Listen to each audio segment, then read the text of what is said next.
हैं आसाराम पर लगने वाली चार्जशीट की धाराओं के बारे में, जिसपे हमारे साथ वकील मौजूद हैं बरनाली बसक और खास पैनल जुड़ा हुआ है। चक्रपाणी जी, आज आपने सुना होगा, आपको जरूर जानकारी लगी होगी कि जिस्म फरोशी का धंधा भी करते थे आसाराम, इस बात का भी खुलासा हुआ है। आपको लगता है कि अब भी आपको संत को, बापू को और उनको तमाम जो आप बातें कहते हैं वो अभी भी आपके प्रति, आप उतनी निष्ठा उनके प्रति रखते हैं? अभी भी आप उनको ही सच मानते हैं, बाकी लोगों को झूठा मानते हैं? देखो, जो धर्म गुरु होते हैं, चाहे किसी भी संप्रदाय मजहब के हो, उनका वो अपने शिष्यों को चरित्र की ही बातें बताते हैं, नशा छुड़ाने की बातें करते हैं, तो उनपे बहुत आसान होता है कि इस तरह की टिप्पणी कर लेना, इस तरह के आरोपों में फंसा देना। और दूसरी बातें जहां तक है, उनपे तंत्र मंत्र का भी आरोप लगा था। और अभी डीके त्रिवेदी ने परसों, आप कई पेपरों में निकला, आप लोग शायद दिखाए भी नहीं, इसको क्लीन चिट दे दिया कि यहाँ पे तंत्र मंत्र काला जादू नहीं होता। तो बताओ, उसको तो इसी प्रकार से ये जितने भी आरोप लगते हैं इसको साबित करने पड़ेंगे, और हमें नहीं लगता कि ये साबित हो पाएगा। ये सब निराधार बातें हैं। और एक संत को परेशान, और देखो, संतों को परेशान किया जा सकता है, पराजित नहीं। जब कोर्ट, माननीय कोर्ट में आएगा तो निश्चित दूध का दूध, पानी का पानी हो जाएगा। इसमें किसी भी प्रकार का देखना कोई सिद्ध नहीं कर पाएगा। नहीं, इस प्रकार के जिसने लाखों लोगों को, ये बताओ कितनी बच्चियां हैं, कितने उनके शिष्य हैं जिसको उन्होंने आध्यात्मिक जीवन जीने की बात की। इस तरह की गंदी गंदी आरोप लगाना, बातें तो सुनने में भी बात है। हमारे ग्रंथों में कहा गया है, बोल रहे थे, उपदेश कुशल बहुतेरे जहि आचरण ते नर न घनेरे। दूसरे को आदेश देना बहुत आसान है, लेकिन जीवन में खुद धारण करना ये कठिन है। हमारे शास्त्रों में एक तारकासुर की कथा आती है। तारकासुर, तारक धन असुर। तारक मतलब जो तारने वाला है, और साथ में असुर लग गया कि राक्षस, जो तारने का बहाना करके असुरता का काम करता है, वही है तारकासुर। और इस प्रकार के आसाराम है, तारने का बहाना लेकर कि मैं तारूंगा, और असुर वाला काम। जैसे कि रामचरितमानस में, रामायण में, एक तो वशिष्ठ जी हैं, अगस्त मुनि हैं, भारद्वाज मुनि हैं, सर्वंग मुनि हैं, बहुत सारे ऋषि हैं। वहीं जो भी बोल रहे हैं रावण है, जो भगवा वेश पहनकर माता सीता को छुड़ाने जाता है। वहीं पर सुनिए, एक मिनट सुन लीजिए, मैंने आपकी बात पूरी सुनी, आप सुनिए। दूसरा है कालनेमी, जो हनुमान जैसे बुद्धि विवेक में प्रवीण भक्त को भी भ्रमित कर देता है। तो भगवान हनुमान जी को जब मगरमच्छ में से देवी प्रकट हुई, उसने कहा, हनुमान जी किसके चक्कर में आप उलझ गए हैं? ये कालनेमी कोई संत नहीं है, ये राक्षस है, रावण का भेजा हुआ। सुनिए चक्रपाणी जी, सुन लीजिए। और उसके पश्चात जिस प्रकार से मगरमच्छ से एक देवी प्रकट हुई थी, और देवी ने ये भविष्यवाणी की थी कि ये कालनेमी कोई संत नहीं है, मीडिया आज इसी प्रकार से उसी देवी की तरह हनुमान जैसे भक्तों को बचाना चाहती है कि बच जाइए, विवेक जागरूक कीजिए, आंखें बंद करके अंधविश्वास मत कीजिए। सब कुछ देख रहे हैं, दूध में मक्खी पड़ी हुई है, उसे मत पीजिए। जी प्रीति बताओ। जी प्रीति जी बताइए। जी, आप कह रहे हैं कि मैं आपको बोलने नहीं दे रही। देखो, ऐसा है, जो भी हम, हाँ प्रीति जी, जब मैं बोलने शुरू कर रहा हूँ आप तुरंत ब्रेक ले लेती हो, या तो दूसरे को बोलने देती हो। कोई बोले ठीक है, लेकिन देखिए अपने भी तो पक्ष रखने दो जी। नहीं, आप ये जो बंधु बोल रहे हैं, अब देखो सबके बारे में कैसे बताएं कि संत है कि नहीं है। अब इसके आरोप देखो, ऐसा है कोई आकर के इनको आरोप लगा दे संत नहीं है, तो इसकी ये बताओ, जांच होगी तब तो पता चलेगा ये क्या करते हैं, शास्त्री हैं कि नहीं है, हम क्या है क्या नहीं। तो देखो, ये जांच का विषय है। अभी आरोप लगा देने से कुछ नहीं होता। हम इस बंधु को यही बताना चाहते हैं, आरोप लगते हैं। ये भाई हमारे जानते हैं कि माता सीता पे भी आरोप लगे थे। उनको आसाराम मत कहिए, आसाराम निराशाराम लगने से हताशाराम हो चुके, बतासाराम हो गए, अब तमाशाराम बन चुके हैं जेल में। एक तो दूसरी बात, अब आपको मैं बता दूं, जो भी ऐसा है, झूठा वेश बनाकर राम बनेगा, श्री कृष्ण बनेगा, शिव का वेश, इन्होंने शिव के जब वेश बनाया, ऊपर तो काला बाल लगा लिया, नीचे दाढ़ी। बोलिए, बीच में क्यों बोलना नहीं दे रहे हैं? ये इनका छिपा नहीं। आज के मैं एक नहीं, आप रामचरितमानस का व्याख्यान किस जगह पर कर रहे हैं? कौन सा विषय? भगवान बनेगा और सनातन धर्म के लोगों को धोखा देगा। राम कृष्ण उनके साथ यही करेंगे। प्रीति जी, चैनल का दुरुपयोग। अरे सुनो मेरी बात यार, अरे मेरे भाई, अरे किस कबूतर को बैठा दिए भाई, बोलने तो दो मेरे भाई। आप देखो, ऐसा है, ऐसी भाषा नहीं, न्यूज़ 24 के मंच पर ऐसी भाषा नहीं। अरे सुन लो यार मेरे भाई, हम इस तरह की भाषा, मेरी भाई मेरी बात तो सुनो। हमारे मेरी बात सुनो की भाषा बोले। अरे मेरी बात सुनो, अरे निंदा, बोलिए। मेरी बात सुनो। देखो सुंदरकांड में लिखा है कि जहाँ जप यज्ञ योग मुनि करही तह मारी सुबाह उदरही, देखत यज्ञ निशाचर धावही करही उपद्रव मुनि दुख पावही। जब विश्वामित्र मुनि जब हवन और यज्ञ करने जाते थे तो सुबाहु और मरीचि नाम के असुर उसमें विघ्न डाल देते थे, तो राम और लक्ष्मण जा करके और उनको बचाया और उन असुरों का नष्ट किया। उसी प्रकार आज संत समाज जो है अच्छे कार्य करता है तो उसमें विघ्न डालने के लिए अनेक प्रकार के संकट आते हैं। ये शास्त्री जी हमसे ये जो आरोप लगाए हैं, एक बात ध्यान दीजिए, ये जो आरोप लगाए हैं किसी और ने नहीं लगाए हैं, किसी राक्षस ने नहीं, आसाराम के जितने 12 वर्ष के 20 वर्ष के भक्तों ने लगाए हैं। इस बात को ध्यान रखिए। दूसरी बात, आपने जो बार बार एक बात कह रहे हैं संत एक बात, ये एक बात और है, आज तक उनके ऊपर नहीं था 40 साल से, लेकिन जब उनके ऊपर आरोप लगे हैं तो एक के बाद अनेकों आरोप लगे हैं, ये उनके भक्त लगाए हैं, कोई बाहर से नहीं। जब राम जी, अब एक बात बताइए, राम जी ने कष्ट दिया, राम जी ने ताड़का को मारा, सुबाहु को मारा, आज रावण को जेल भेज रखे हैं। हरिहरानंद जी, चक्रपाणी जी बोलिए बोलिए। अरे मेरे भाई बात तो सुन लो यार, शास्त्री जी मैं चिल्ला रहा हूँ। मेरी आप बताओ कि आप कह रहे हो मात्र तो मेरे पास देखिए, हरिहरानंद जी इस बात को खत्म करें तो ज्यादा बेहतर होगा। चक्रपाणी आप 8-10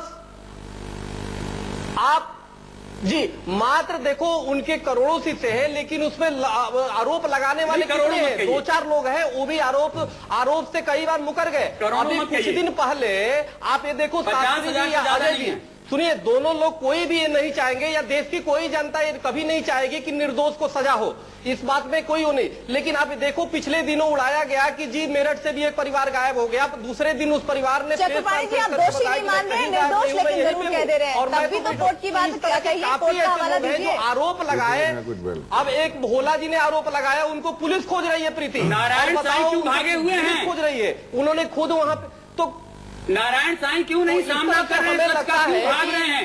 हमें चक्रपाणी जी एक बात मैं आपसे कहना चाहता हूँ, एक बात, जो व्यक्ति भागता, जनता जानती है, भागता वही है जो चोरी करता है, और जो सच होता है वो सीना ठोक के कहता है कि मैं सामने हूँ और जो मुझे चाहे वो पूछ ले।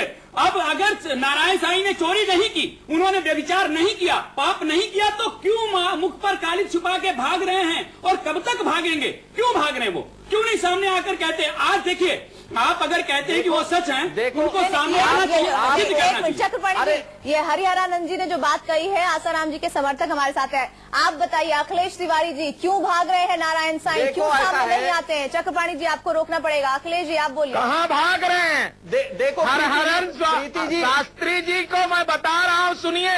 हाँ बताइए प्रीति जी, वो भाग कहाँ रहे हैं? अदालत में उनकी आज भी हियरिंग कल टला हुआ है। 1 लाख रुपए का खर्चा हो रहा है, पुलिस विभाग से पूछिए ना। 6 प्रदेशों की पुलिस लगी हुई है, रोज लाखों रुपए का खर्चा उनको खोजने में हो रहा है, और देश का पैसा बर्बाद कर रहे हैं। क्यों नहीं सामने आ जाते वो? शास्त्री जी, आपको कानून का ज्ञान नहीं है, आपको जबरदस्ती ढोंगी का काम कर रहे हैं। पहले सुनने की कृपा करें।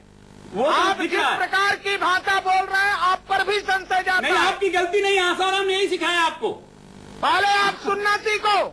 आपको नहीं सिखाया, पहले सुनना सीखो। दूसरे की बात बताइए तो, आपके पास स्पष्टीकरण है? नहीं, आपको नहीं सिखाया है। आप पहले शास्त्री होने का प्रमाण दो। अखिलेश जी, मुझे आपको देखकर दया आ रही है। आसाराम तो नरक जा रहे हैं, आप क्यों नरक जा रहे हैं? आप छोड़िए, भगवान के भजन कीजिए। पाखंडी के साथ आप डूबेंगे, आपका कोई भला नहीं होने वाला। आसाराम का जो साथ देंगे वो नरक की जाएंगे भाई। ऐसा कोई जो व्यक्ति, देखिए, उन परिवारों का जिनकी बेटियों का चरित्र, जिनका इज्जत लूट लिया, उनका पुण्य नहीं लगेगा आपको?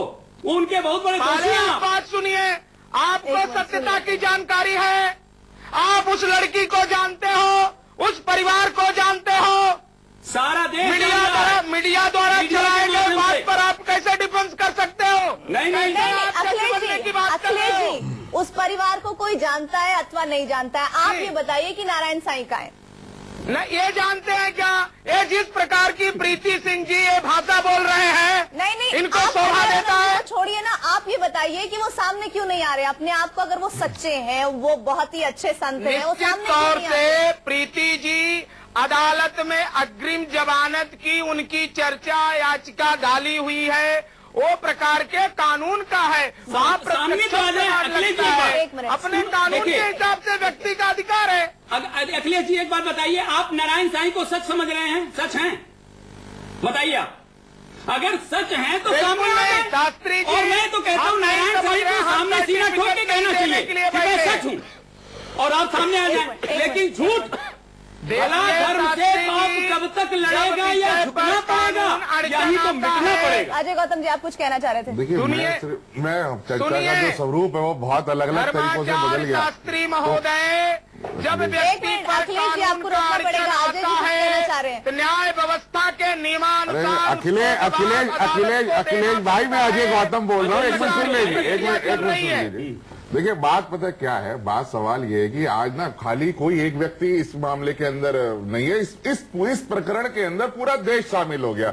मैं दोनों मेरे मित्र बैठे हैं सामने जो आशाराम जी का समर्थन करते हैं। मैंने कहा बिल्कुल करिए, आपका अधिकार है उनका समर्थन करना, लेकिन मैंने एक ही बात हमेशा पूछी। देखिए, उनके ऊपर 700 करोड़ का लैंड ग्रैब का जो ऑफेंस है वो किसी व्यक्ति विशेष ने नहीं करा, वो सरकार ने उनके खिलाफ किया। उनके आश्रमों के अंदर 18 लोगों की मौत हुई है जो संदिग्ध परिस्थिति में, जिसमें एक मामला सुदेश पचौरी का अब दोबारा से री इन्वेस्टिगेशन के अंदर खुल गया क्या। और जिस तरीके से उनका अभी परसों जो नेशनल ग्रीन ट्रिब्यूनल है उसने भी एक आदेश जारी किया, जो करोल बाग का आश्रम है वो इलीगल इंक्रोचमेंट है और उसके अंदर अवैध निर्माण किया गया। मेरा सवाल सिर्फ ये है, क्या धर्म की आड़ में, श्रद्धा की आड़ में, आस्था की आड़ में इस तरीके से किसी भी कोई भी जो अपने आप को संत कहे, भगवान कहे, वो उसकी मर्जी, क्या उसको इस तरीके से अपराध करना चाहिए? वो मात्र उस लड़की, उन दो बहनों के दोषी नहीं है, वो दोषी है मेरे मित्र पूरे भारत सनातन सभा के। चक्रपाणी जी, अजय जी की इस बात का जवाब दीजिए। देखिए, अजय जी बहुत ही इस बात को मैं बता दे रहा हूं कि अजय जी जो बात कर रहे हैं बिल्कुल सही। किसी को भी धर्म के नाम पे अपराध करने का, और धर्म के नाम पे या राजनीति के नाम पे किसी को भी अपराध की छूट नहीं है, और हमारा संविधान उसे छूट नहीं देता है। हम ये सिर्फ ये कह रहे हैं कि देखो, ये आरोप सिद्ध भी होना है। आप पहले ही जिस प्रकार से इसको वो कर रहे हो, और ये तो निश्चित रूप से एक अंतर्राष्ट्रीय षड्यंत्र है कि संत जो है इसको समाज को बांधे रखता है। आज देखो संसद में फूड बिल अभी पास हो रहा है और संतों ने तो समाज को पाला है, भंडारा करा करके समाज को पाला है, पालने का काम किया है समाज को। पैसा समाज से लूटा है, 100 रुपया लूटा, 10 रुपया गरीबों को भोजन नहीं मिल रहा है। भंडारा घर से नहीं लगाया, खेत बेचकर 100 रुपया शास्त्री जी 1 लाख कमाया, 10,000 खर्च कर दिया, 90,000 जेब में। इतना बड़ा जो एम्पायर खड़ा किया, इतना बड़ा जो महल खड़ा किया, वो जनता के पैसे का खर्च किया, लूटा है जनता को। हर सत्संग का पैसा सत्संग को बेचा है। सत्संग बेचने की वस्तु नहीं होती, सत्संग फ्री में बांटने की वस्तु होती है, जनता के कल्याण की जरूरत होती है। अरे मेरी बात सुनो यार, अरे मेरी बात सुनो भाई, आप तो बोले जा रहे हो। आप देखो, सबसे पहले शास्त्री जी, मैं तो आपको शास्त्री जी कह रहा हूँ यार, शास्त्री का सबसे पहले जो अध्याय होता है उसमें शिष्यता सिखाई जाती है, सम्यता सिखाई जाती है, इसकी सौम्यता से ऊपर बात करो यार। आप तो पहले ही निर्णायक भूमिका निभा रहे हो। अरे सुनो भाई यार मेरी बात, वो अधिवक्ता जी बैठी है, उन्होंने कितनी बढ़िया लीगल तरीके से राय दिया, उन्होंने कुछ नहीं बोला, आप बस निर्णायक भूमिका निभाए चले जा रहे हो। ऐसे बातें मत करो, अजय जी निर्णायक भूमिका नहीं निभा रहे, आप ही निर्णायक भूमिका नहीं जा रहे हो। आप उसके बहुत करो ना सीधी। आप नहीं, मैं नहीं निभाता। हम लोग देख जी, दोषी नहीं है तो निर्दोष भी नहीं करिए फिर। अब इनको सुनाई नहीं देगा। नहीं, ऐसा नहीं कर सकते जब तक सिद्ध ना। आप देखो, कानून का एक नियम है, नहीं तो कानून का कि 99 अपराधी छूट जाए। चलिए, आपको रोकना पड़ेगा। प्रश्न का उत्तर दीजिए। जिस तरह के आरोप हैं आसाराम पर, रोकना पड़ेगा चक्रपाणी जी। उस हिसाब से कौन सी धारा बहुत संगीन है और उसके मुताबिक जो सजा का प्रावधान है वो क्या है? देखिए, जितने धाराएं की हम चर्चा कर रहे हैं, 376 तो बहुत ग्रेवेस्ट मतलब धाराएं हैं। उसमें आपको पता ही है कि 7 years to 10 years इम्प्रिजनमेंट लग सकती हैं। और 370 जो इनकरेजमेंट ऑफ प्रोस्टिट्यूशन होती है उसके भी संगीन जुर्म है। उसका भी मतलब जो पनिशमेंट है वो भी बहुत ग्रीवियस है, मतलब स्ट्रेनुअस पनिशमेंट है। जो रॉन्गफुल कन्फाइनमेंट ऑफ इलीगली आप जब रॉन्गफुली कन्फाइन करते हैं किसी को, उसका भी मतलब पनिशमेंट 1 से 2 साल हो सकती है। अगर आप फोर्सफुली किसी वुमेन को मतलब कन्फाइन करते हैं उसके लिए भी मतलब 2 साल की सजा है। तो सजा तो सारे है ही, तो इसमें सबसे ज्यादा मतलब जो